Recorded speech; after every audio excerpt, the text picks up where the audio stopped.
우리에게 주시는 하나님의 말씀은 마태복음 13장 31절에서 33절까지의 말씀입니다. 한 절씩 교독하시고 마지막 33절은 함께 봉독하시겠습니다. 또 비유를 들어 이르시되 천국은 마치 사람이 자기 밭에 갖다 심은 겨자씨 한 알 같으니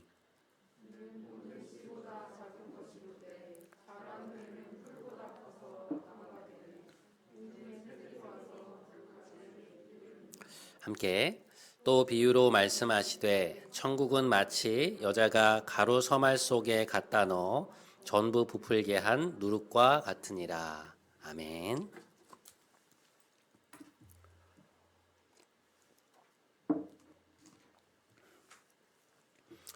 대학을 졸업하고 선교단체에서 풀타임으로 몇 년간 일을 했던 적이 있습니다. 제가 다니던 대학의 공동체를 담당해서 이제 캠퍼스에 복음을 전하는 일을 했었는데요. 이제 간사라고 하는 그 일을 시작할 때만 해도 저희 공동체의 멤버는 한 30여 명 정도였습니다. 매주마다 저녁에 리더 모임이 있었는데요. 5명 정도 되는 리더들과 기타 하나를 둘러매고 근처의 하숙집으로 가서 함께 말씀을 나누고 기도와 찬양을 드리곤 했습니다.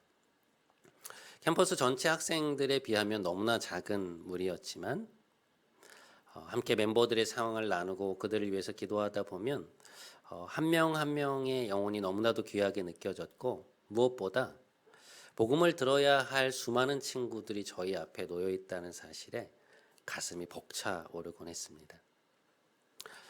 물질적으로 넉넉하지도 않았고 학생들을 위해서 쓰고 나면 월말에는 통장에 남는 돈이 거의 없었지만 제 인생이 그 어느 때보다 풍족하고 행복했던 시간이었습니다. 당시에 제가 자주 묵상하던 말씀이 하나 있었는데요. 누가복음 12장의 말씀입니다. 이런 말씀이에요. 적은 무리여 무서워 말라. 너희 아버지께서 그 나라를 너희에게 주시기를 기뻐하시느니라. 미약했지만 하나님의 나라를 구하는 우리에게 그것을 기꺼이 주시리라는 그 말씀이 저에게 얼마나 큰 힘이 되었는지 모릅니다.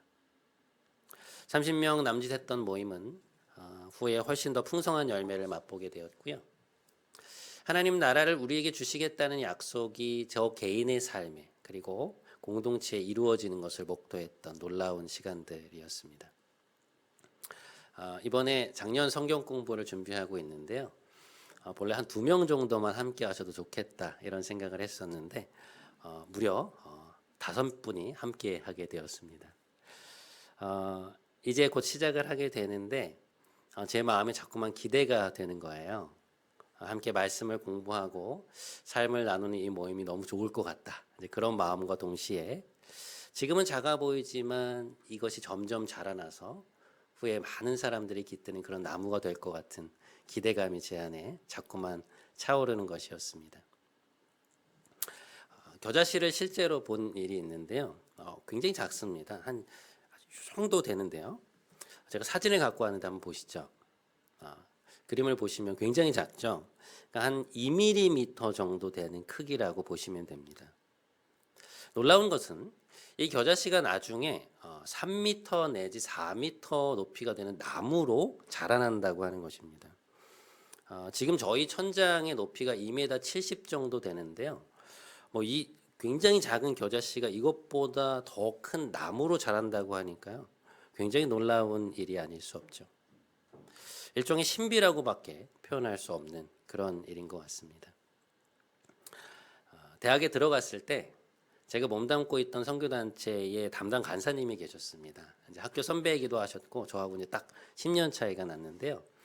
제가 3학년을 마치고 군대에 갔을 때 간사님은 신학대학원에 들어가셨습니다. 제대를 하고 돌아왔는데 간사님께서 저하고 한 동기를 부르시더니 집으로 오라고 하시더니 성경 공부를 같이 하자 그러시는 거예요. 제 기억에 간사님 댁은 부천 쪽이었는데 일주일에 한 번 오전에 가서 한 2시간 정도 성경 공부를 하고 그리고 점심을 먹고 그 후에 참 많은 이야기를 나누었던 그런 기억이 납니다. 아무도 주목하지 않는 모임이었죠. 주목하지 않는다기보다 저희 셋이 모이는 모임이 뭐가 그렇게 중요했겠습니까? 근데 그 모임이 계기가 되어서 저와 그 동기는 졸업 후에 사역자의 길을 가기로 결정하게 되었고, 꽤 오랜 시간이 흐른 지금 저는 한 교회의 담임 목회자로, 그리고 그 친구는 그 선교단체의 서울 지역을 총괄하는 대표 간사 중에 한 명으로 섬기고 있습니다. 저는 아직도 제가 어떤 이들에게는 또 어떤 분들에게 쉬어갈 수 있는 존재가 되었다는 것이 잘 믿겨지지가 않습니다. 제가 누군가를 의지하는 것은 너무나도 자연스러운 일이었지만 그런 방식으로 누군가가 저를 의지하고 있다는 것이 아직 실감이 잘 나지 않을 때가 있습니다. 돌아보면 하나님은 좀 상상하지도 못할 방식으로 그런 방법으로 저를 성장시켜 오셨구나라는 그런 생각을 하게 됩니다. 여러분 어떠신가요? 지난날 여러분의 모습을 생각해 보면 그때에 비해서 지금 여러분 얼마나 많이 성장해 계십니까? 그렇죠? 삶을 돌아보면, 우리의 삶을 돌아보면 우리가 어느 사이인가 여기까지 왔다는 것이 참 놀랍다는 생각이 듭니다. 그러니까 하나님이 하신 일이죠. 오늘 본문에서 주님은 누룩에 대하여 또한 말씀하고 계시는데요. 또 비유로 말씀하시되 천국은 마치 여자가 가루 서말 속에 갖다 넣어 전부 부풀게 한 누룩과 같으니라. 이 누룩이라는 것은 우리가 보통 효모라고 부르는 것인데요. 효모는 여러 가지 역할을 하지만 오늘 말씀에서처럼 밀가루를 반죽할 때 아주 조금만 섞어 놓아도 그 반죽 전체를 온통 부풀어 오르게 만듭니다. 오늘 말씀해 보면 가루 서말이라고 나오는데요. 지금 우리가 쓰는 단위로 따져보면 7.5리터 정도 된 양이거든요. 그러니까 그 많은 양의 밀가루 반죽에 아주 적은 양의 효모를 섞어 놓기만 해도 몇 시간이 지나면 그것이 엄청나게 부풀어 올라 있는 것을 보게 된다는 것이죠. 정말 신기한 일이 아닐 수 없습니다. 우리는 그 작디 작은 겨자씨가 자라나서 어떻게 그렇게 큰 나무가 되는지, 그리고 또 눈에 보이지 않는 누룩이 어떻게 그 많은 양의 반죽을 부풀어 오르게 하는지 그것을 정확하게 알지 못합니다. 하지만 분명한 것은 무엇입니까? 그 일이 실제로 일어나고 있다는 것이죠. 주님은 하나님 나라의 일도 그와 같다고 말씀하십니다. 저는 아직도 저희가 처음 이곳에서 예배를 드리던 일이 기억이 나는데요. 저조차도 아직 이 강단이 익숙치가 않았고 예배를 마친 후에 한 10명이 조금 넘는 사람들이 로비에 모여 앉아서 조금은 어색한 느낌으로 함께 인사를 나누던 생각이 납니다. 그런데 8개월이 지난 지금, 그때는 상상하지 못했던 모습으로 우리는 이렇게 함께 예배를 드리고 있고 또 우리 안에 한 공동체라고 하는 친밀감이 알게 모르게 생겨나는 것을 보게 됩니다. 또 저와 여러분의 관계는 어떻습니까? 저는 요즘 설교를 할 때마다 여러분께서 선포되는 말씀을 잘 받아들이고 있고 무엇보다 그 어떤 회중보다 저의 신학적 관점과 메시지를 잘 이해하고 계신다는 그런 생각이 듭니다. 서로가 서로의 언어에 익숙해져 가고 강단에서 선포되는 하나님 말씀이 주중을 살아가는 우리 모두의 공통된 양식이 되어감을 느끼게 되는 것이죠. 그러니까 이런 것들이 기계를 통해서 정확하게 측정되는 것은 아니지만 우리는 분명 우리가 그리스도 안에서 함께 성장해 가고 있음을 느끼고 있고 알고 있습니다. 오늘 겨자씨와 누룩의 이 본문을 묵상하면서 제가 첫 번째로 생각하게 된 주제는 무엇이었는가 하면 바로 우리 삶에 자리하고 있는 이러한 신비였습니다. 여러분, 우리의 삶은 손에 잡히지 않는 일들로 가득 차 있죠. 통계치를 내거나 측정이 불가능한 일들이 너무나 많습니다. 또한 삶에서 일어나고 있는 모든 일들을 우리가 다 이해하고 있는 것도 아닙니다. 아까 말씀드렸던 것처럼 이번 주 중에 저희 젊은 부부 사이에서 가정에 아이가 태어났는데요. 이 채 몇 킬로그램이 되지 않는 작은 아이가 태어나면 얼마나 신기합니까? 그러니까 손가락, 발가락도 너무 작고 앙증맞고 그리고 그 몸이 우리 이렇게 두 손 안에 들어올 정도로 그렇게 작죠. 그런데 여러분, 시간이 지나고 보면 어느새 그 아이가 훌쩍 자라서 중학생, 고등학생이 되어 있는 것을 우리는 보게 됩니다. 아이의 몸과 감정과 지성이 어떻게 자라는지 우리는 알 수 없지만 분명한 사실은 무엇입니까? 그 성장이 실제로 일어나고 있고 그 변화 속에서 아이들은 매일매일이 달라져 가고 있다는 것입니다. 그러니까 생각해 보면 우리 삶은 이미 알 수 없는 것들에 둘러싸여 있고 우리는 그것을 받아들이면서 살아가고 있죠. 하지만 매우 아이러니하게도 삶의 어떤 순간에서 우리는 그 신비를 받아들이려 하지 않을 때가 있습니다. 특별히 고난의 시간을 지날 때 그렇게 되는 것 같아요. 어려움의 시간 앞에서, 그러니까 우리를 힘들게 하는 시간 앞에서 우리는 지금 진행되고 있는 모든 것의 이유와 과정을 알고 싶어 합니다. 지금 이 일이 왜 일어나게 되었고 또 어떻게 돌아가고 있는지 이해가 되고 파악이 되어야만 우리가 하나님을 끝까지 신뢰할 수 있다고 생각할 때가 있는 것이죠. 그래서 지금 이 상황이 도대체 무엇인지를 또 어떻게 될 것인지를 계속해서 파악하려고 애쓸 때가 있습니다. 하지만 여러분, 믿음이라는 것은 결국 하나님께 우리 자신을 내어 맡기는 것 아니겠습니까? 우리의 부모님을, 우리의 자녀들을, 우리가 사랑하는 이들을 하나님께 맡기는 것 아니겠어요? 모든 것을 알아야만 하나님을 믿을 수 있는 것이 어떻게 신뢰할 수 있겠습니까? 그런 의미에서 믿음이란 달리 표현해 보면 우리 인생에 존재하는 어떤 신비를 받아들이는 것을 뜻합니다. 지금 당장은 알 수 없는 것들, 나의 생각으로는 헤아릴 수 없는 이 상황들을 삶의 일부로 인정하고 받아들인다는 것이죠. 요한복음 3장에 보면 예수님이 니고데모와의 대화 속에서 다음과 같은 말씀을 하신 적이 있습니다. 바람이 정한 곳 없이 이리저리 분다는 것을 너도 알지 않느냐? 너는 바람이 다니는 소리를 듣지만 그것이 어디서 오며 어디로 가는지는 알지 못한다. 성령에 의해 위로부터 난 사람도 다 이와 같다. 주님은 바람이라는 비유를 끌어와서 하나님의 역사를 설명하십니다. 그러니까 바람이 어디서부터 와서 어디로 가는지 우리가 알 수 없는 것처럼 하나님의 일하심도 그와 같다는 거예요. 하나님의 역사는 우리의 이성으로는 다 파악할 수 없는 일종의 신비라는 것이죠. 그러니까 우리의 현재 관점에서는 그것을 다 이해할 수 없습니다. 우리가 눈에 보이지 않는 하나님의 존재, 하나님의 역사의 신비를 믿고 인정한다는 것은 무엇을 말하느냐? 그것은 우리 삶에 존재하고 있는 다른 신비들을 받아들인다는 것을 뜻해요. 당장은 눈에 보이지 않지만 하나님이 지금 우리와 함께하고 계시며 지금 우리 눈에 보이는 것보다 훨씬 더 많은 일들이 우리의 인생에서 진행되고 있다는 것을 믿는 것입니다. 우리의 시각은 하나님의 영원한 지혜에 비하면 찰나라는 것을 기억하면서 지금은 다 파악되지 않는 삶의 신비를 나의 삶 속에 끌어안고 살아가는 것, 그 이해되지 않는 것들과 공존하며 살아가는 것, 그것이 신앙의 삶이라는 것이죠. 하나님의 영원한 시각과 우리의 시각, 유한한 시각의 차이를 생각할 때마다 제가 항상 마음속에 떠올리는 그림이 하나 있습니다. 바로 이 그림인데요.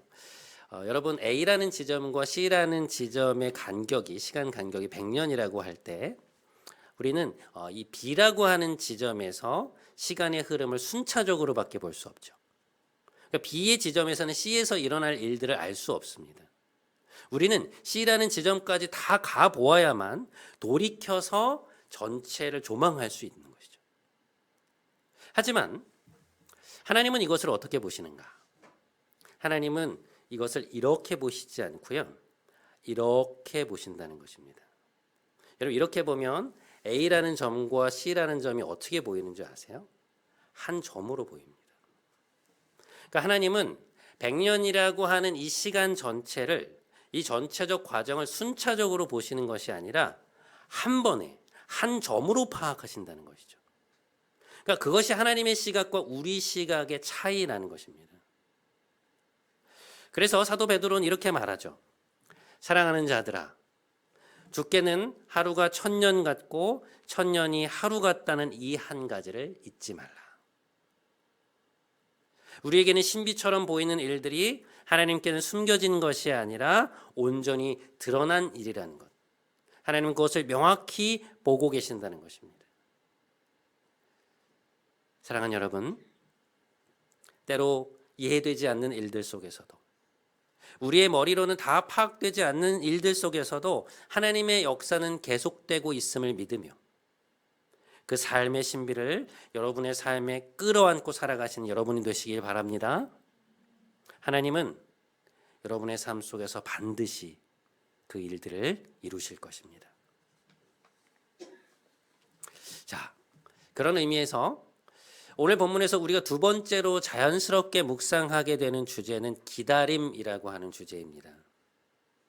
여러분, 겨자씨가 나중에 나무로 자라난다는 것을 안다고 해서 기다림의 시간이 없어지는 것은 아니죠. 반죽에 누룩을 넣으면 그것이 부풀어 오른다는 사실을 알고 있지만 반죽이 부풀어 오르기까지는 시간이 필요합니다. 마찬가지로 하나님의 일하심을 기대할 때 우리의 삶에는 기다림이 필요하다는 것입니다. 일전에 제가 잠시 언급을 드린 바 있는데요. 저는 경기도 포천 쪽에 있는 기갑부대에서 군복무를 했습니다.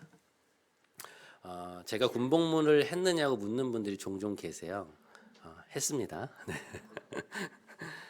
그 부대는 전차나 장갑차를 다루는 부대여서 사고가 좀 많았거든요. 그래서 내무반의 분위기가 좀 엄했습니다. 그러니까 선임이 후임을 때리는 구타가 너무나 자연스러운 곳이었고 입에 담기조차 힘든 욕설이 일상어처럼 난무하는 그런 곳이었습니다. 처음에 부대에 갔는데요. 도저히 적응이 안 되는 거예요. 그러니까 제가 믿고 있었던 이 복음의 언어가 전혀 통용되지 않는 그 사회 속에서 어떻게 부대에 조금 더 빨리 왔다는 이유로 사람이 사람을 때리고 윗사람이 아랫사람의 인격을 모독하는 것이 이렇게 쉽게 통용될 수 있을까? 이렇게 쉽게 용인될 수 있을까? 그런 생각들이 들었습니다. 그러니까 제가 신앙을 갖고 있다는 것이 아무런 의미가 없는 것처럼 느껴지는 거예요. 뭘 해야 될지를, 뭘 어떻게 해야 될지를 모르겠더라고요. 그저 하루라도 빨리 이곳에 적응을 하고 하나님이 저를 그곳에 보내신 이유를 발견하려고 노력했지만 그럴수록 마음만 조급해지고 실수를 연발하게 되는 것이었습니다. 그러던 저에게 하나님이 묵상하게 하신 인물이 한 명 있었는데요. 그게 누군가 하면 바로 모세였습니다.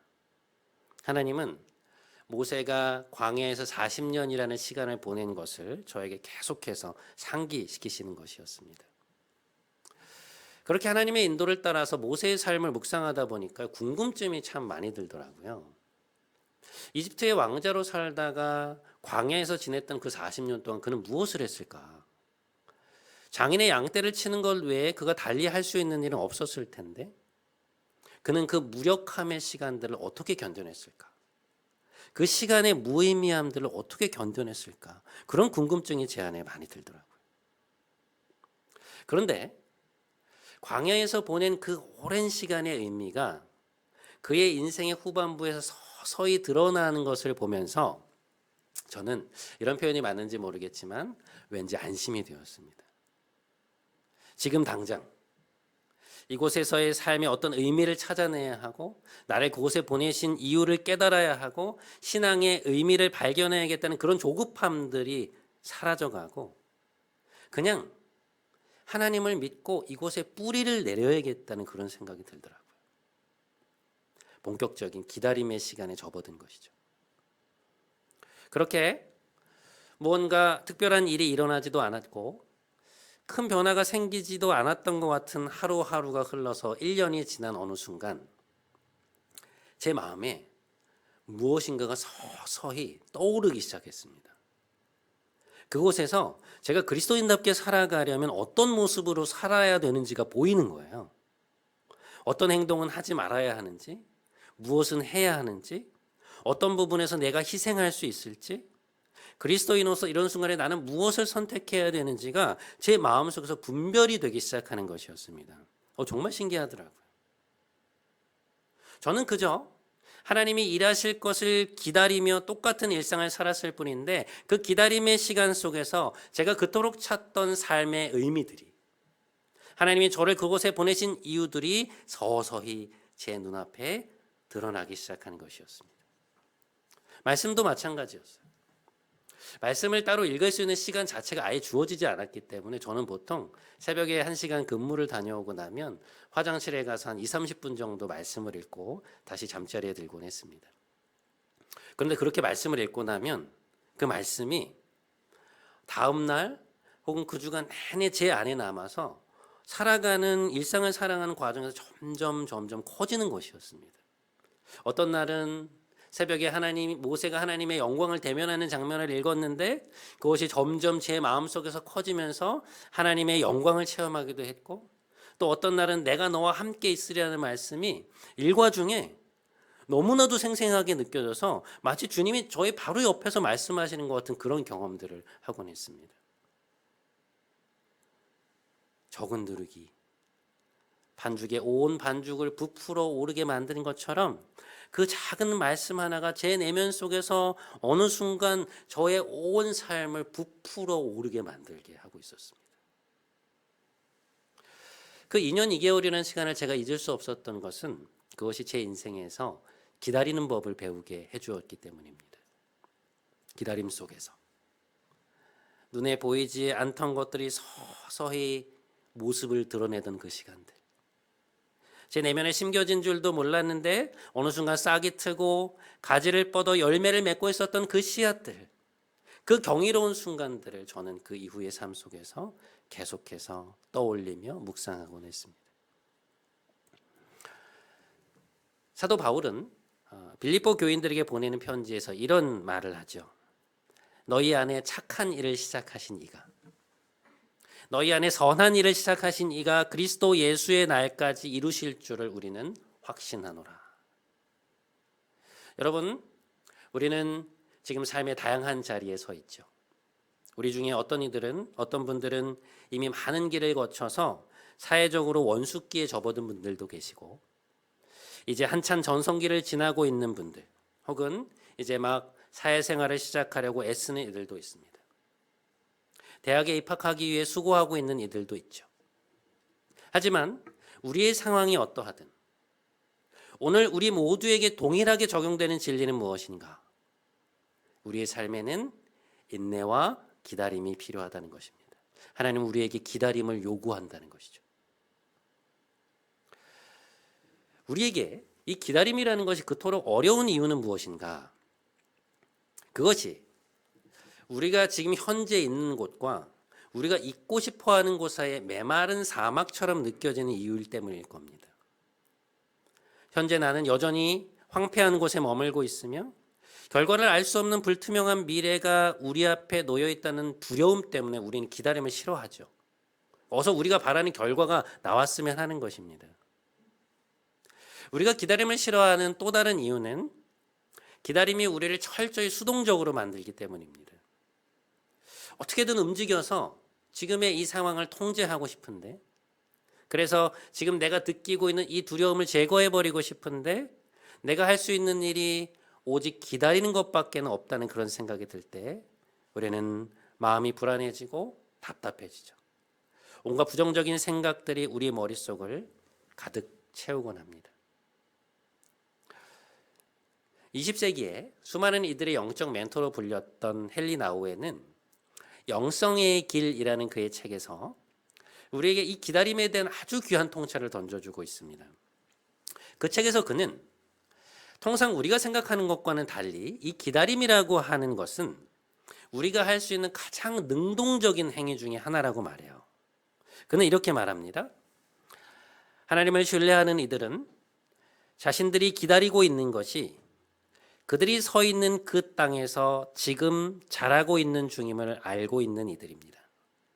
바로 여기에 기다림에 관한 비밀이 있습니다. 우리가 이미 씨앗이 땅에 심겨졌으며 무언가 우리 삶에 이미 시작되었다는 확신 가운데 하나님을 기다린다면 그것은 우리의 기다림의 방식을 변화시킬 것입니다. 능동적인 기다림이란 그 순간까지 땅에 심겨진 씨앗이 그 모습을 우리 앞에 온전히 드러낼 때까지 머물고 있는 그곳의 끝까지 거하는 것을 의미합니다. 헨리 나우엔이 우리에게 주고 있는 통찰은 기다림이라는 것이 적극적으로 하나님의 바라는 행위일 수 있다는 데 있습니다. 그에 의하면 기다림은 지금 이 상황에 눈에 보이지는 않지만 분명 무엇인가가 일어나고 있다는 확신을 가지고 그것이 우리 눈앞에 드러날 때까지 지금 이곳에 거하는 것입니다. 지금은 보이지 않지만 분명 자신의 모습을 드러낼 미래를 믿음의 눈으로 바라보면서 지금 나에게 주어진 이 현재의 삶을 능동적으로 살아낸다는 것이죠. 그것이 기다림의 영성입니다. 우리 인생의 선한 일을 시작하신 하나님께서 그분이 우리 삶에 심어 놓으신 씨앗이 결국 나무가 되고 열매를 맺을 것이라는 그 믿음으로 지금 내가 처해 있는 상황에 기꺼이 머무르고자 하는 의지, 그것이 기다림이라는 것이죠. 사랑하는 여러분, 우리는 삶에서 조급할 때가 많죠. 우리가 생각한 예정된 시간이 지나고 있는데도 어떤 가시적 결과가 눈에 보이지 않으면 우리는 불안해하기도 하고 낙심하기도 합니다. 복음서에 보면 주님이 우리에게 강청하는 기도를 가르치실 때가 있거든요. 그러니까 하나님께 너희가 원하는 것에 대해서 강하게 구하라는 것입니다. 근데 그 말씀을 하시면서 제일 강조한 게 뭔지 아세요? 하나님의 능력에 대한 깨달음이나 어떤 간구의 반복성에 대한 것이 아니고요. 우리의 믿음에 대해서 말씀하십니다. 이렇게 말씀하십니다.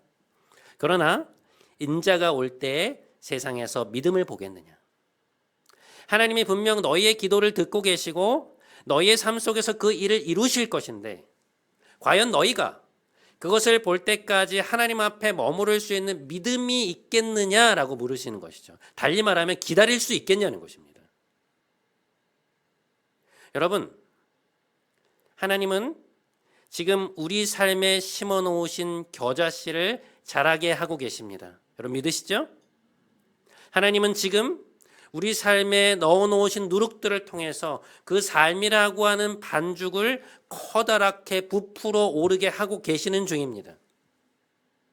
다만 그것이 아직 우리의 눈에 드러나지 않았을 뿐이에요. 예레미야 선지자는 이렇게 말합니다. 내 심령에 이르기를 여호와는 나의 기업이시니 그러므로 내가 그를 바라리라 하도다. 기다리는 자에게나 구하는 영혼들에게 여호와는 선하시도다. 또 시편 기자는 이렇게 고백했습니다. 주를 바라는 자들은 결코 수치를 당하지 아니하리이다. 그리스도 안에서 오늘 그분을 따라가고자 하는 우리에게 필요한 태도는 무엇인가?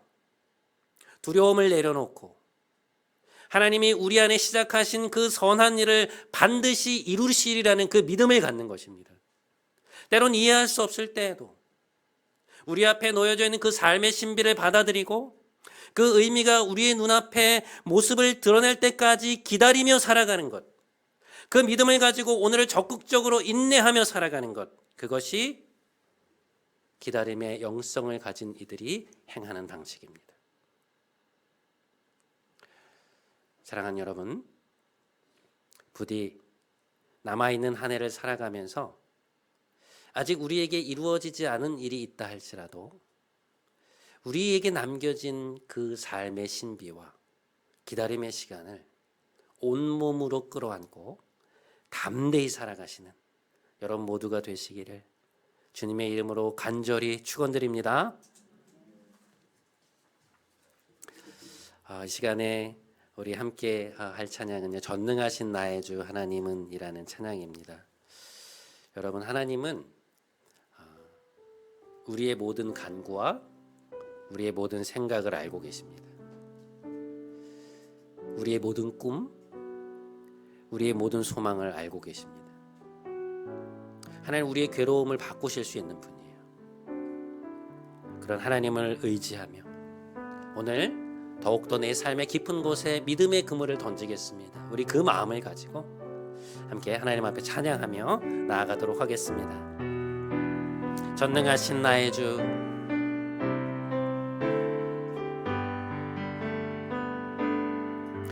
전능하신 나의 주 하나님은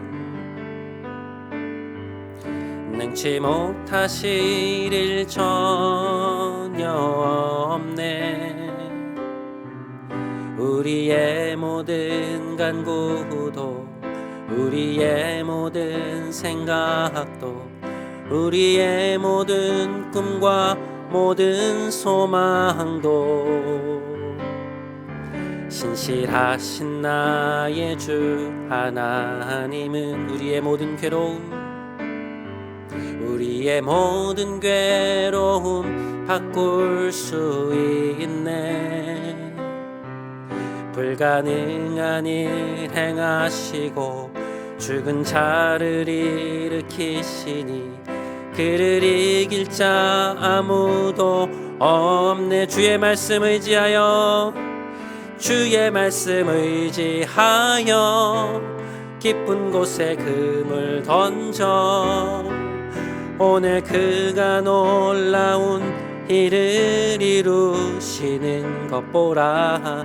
주의 말씀 의지하여 믿음으로 그물 던져 믿는 자에겐 능치 못함. 다시 한번 주의 말씀 의지하여, 주의 말씀 의지하여 깊은 곳에 그물 던져 오늘 그가 놀라운 일을 이루시는 것 보라. 주의 말씀 의지하여 믿음으로 그물 던져 믿는 자에겐 능치 못함 없네. 아멘. 사랑하는 여러분, 하나님은 능치 못한 일이 없는 분이십니다. 하나님은 우리의 간구를 아시며 우리의 꿈과 소망을 아십니다. 하나님은 우리의 괴로움을 바꾸실 수 있는 분입니다. 그러나 그 역사는 우리의 기다림 속에서 이루어집니다. 우리 안에 선한 일을 시작하신 하나님이 지금 그것을 이루어가고 계심을 믿고 오늘 이곳에 적극적으로 머무르려 하는 믿음의 태도가 바로 기다림의 본질입니다. 우리 시간에 함께 기도하기 원합니다. 하나님, 저에게 기다리는 법을 가르쳐 주옵소서. 지금 저의 삶에 겨자씨가 자라나고 있으며 반죽이 부풀어 오르고 있음을 볼 수 있는 믿음을 허락하여 주옵소서. 우리 이 기도 제목을 가지고 하나님 앞에 함께 기도하며 나아가도록 하겠습니다. 함께 기도하겠습니다. 사랑하는 하나님, 하나님은 능치 못한 일이 없으신 분이십니다. 하나님, 우리의 간구를 아시며 우리의 꿈과 소망을 아십니다. 하나님, 우리의 괴로움을 바꾸실 수 있는 분이십니다. 하나님, 우리와 함께하여 주옵소서. 하나님께서 우리의 괴로움을 바꾸실 수 있으며 우리의 기다림 속에서 우리 안에 선한 일을 시작하신 그 하나님이 우리 안에 심겨놓으신 그 씨앗이 자라서 가지를 뻗고 열매를 맺게 하실 것을 우리가 기대하며 나아갈 수 있게 하여 주시옵소서. 지금 이곳에서 하나님이 행하시는 일들이 이루어지고 있음을 믿을 수 있는 믿음을 우리에게 허락하여 주시고 기다릴 수 있게 하여 주시옵소서. 기다림이 수동적인 것이 아니라 아무것도 할 수 없는 것이 아니라 하나님을 바라면서 이곳의 끝까지 내가 믿고 있는 그것이 내 눈앞에 드러날 때까지 그것을 목도하며 나아갈 수 있는 저희들이 될 수 있도록 주님 우리에게 믿음을 허락하시고 기다림의 법을 배울 수 있도록 은혜 베풀어 주시옵소서. 사랑하는 여러분, 우리의 삶은 다 파악될 수 없는 일들로 가득 차 있습니다. 삶의 모든 것을 다 아는 것이 지혜가 아니라 지금은 그것이 이해되지 않을지라도 우리 삶에 있는 신비를 인정하고 그것을 끌어안고 살아가는 것이 하나님 앞에서 진정한 지혜라고 주님은 오늘 말씀하고 계십니다. 때가 되면 하나님이 그 뜻을 풀어서 우리에게 말씀하실 것입니다. 이 시간 한 번만 더 함께 기도하기 원합니다. 하나님, 저에게 삶의 신비를 받아들일 수 있는 지혜를 주옵소서. 지금은 이해할 수 없을지라도 믿음 안에서 이 길을 걸어갈 수 있는 힘을 허락하여 주시옵소서. 성령님 함께하여 주옵소서. 우리 기도 제목 가지고 한 번만 더 하나님 앞에 나아가도록 하겠습니다. 함께 기도하겠습니다. 하나님 아버지, 우리 삶에 얼마나 많은 신비들이 있는지 모르겠습니다. 다 파악될 수 없는 일들이 있고 우리의 이성으로는 다 헤아릴 수 없는 일들이 너무나 많습니다. 주님, 우리는 사실 그 신비 속에 살아가고 있으면서도 우리가 이해되지 않는 일들이 있을 때, 우리에게 어려움이 닥쳐올 때 그것을 다 알아야만, 이것이 무엇이며 도대체 어떻게 진행되고 있는지를 다 알아야만, 앞으로 어떻게 될 것인지를 알아야만 하나님을 신뢰할 수 있다고 고백할 때가 있습니다. 하나님, 우리의 믿음 없음을 용서하여 주시옵소서. 하나님 앞에서 이 신비를 우리 삶 안으로 끌어안고 살아가게 해 주시옵소서. 이 신비와 함께 공존하는 법을 배워가게 하여 주시옵소서. 지금 우리는 볼 수 없지만, 그러나 하나님의 눈에 보이지 않는 것은 아니며 하나님은 이미 이것을 보고 계시다는 것을 우리는 믿으며 하나님 앞에서 이 신비의 광경들을 하나님 앞에서 나아갈 수 있도록, 믿음을 가지고 나아갈 수 있도록 주님, 우리와 함께 하여 주시옵소서. 우리에게 이것을 받아들일 수 있는 지혜를 주시고 이것을 붙들고 하나님 앞에서 나아갈 수 있는 믿음을 우리에게 허락하여 주시옵소서. 우리 사랑하는 성도들의 삶 가운데 주님, 오늘 하루가 소망의 하루가 되게 하여 주시고 이것을 끌어안고 살아가는 믿음의 하루가 될 수 있도록 아버지 은혜를 베풀어 주시옵소서. 그래야 우리 삶에 진정한 소망, 진정한 믿음이 솟아오를 수 있도록, 생겨날 수 있도록 주님 은혜를 베풀어 주시옵소서.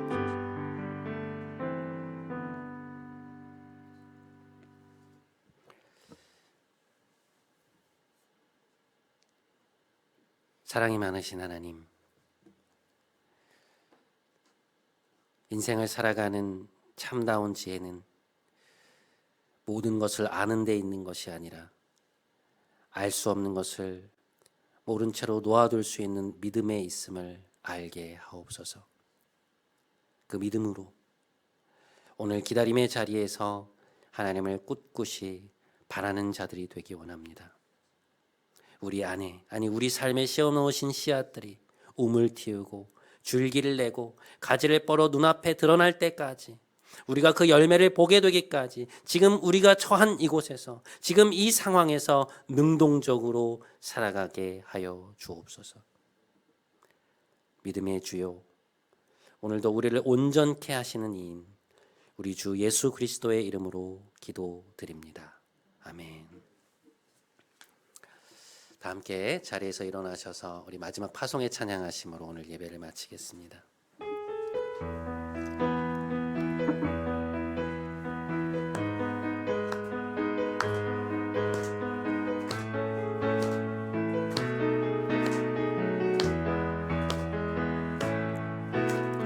우리들의 다양함 속 삶의 자리 그 가운데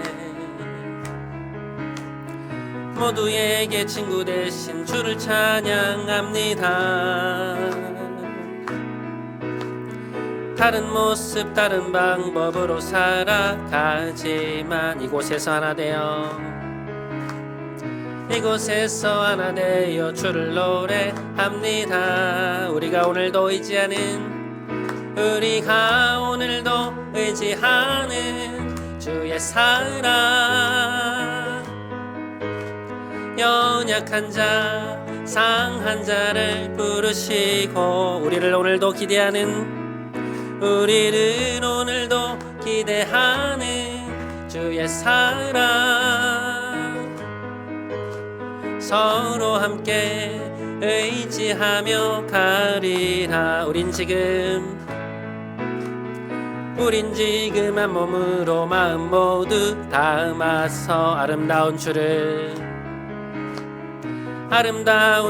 함께 모여 예배합니다. 닮은 모습 닮은 형상으로 창조된 우리, 이 시간에 한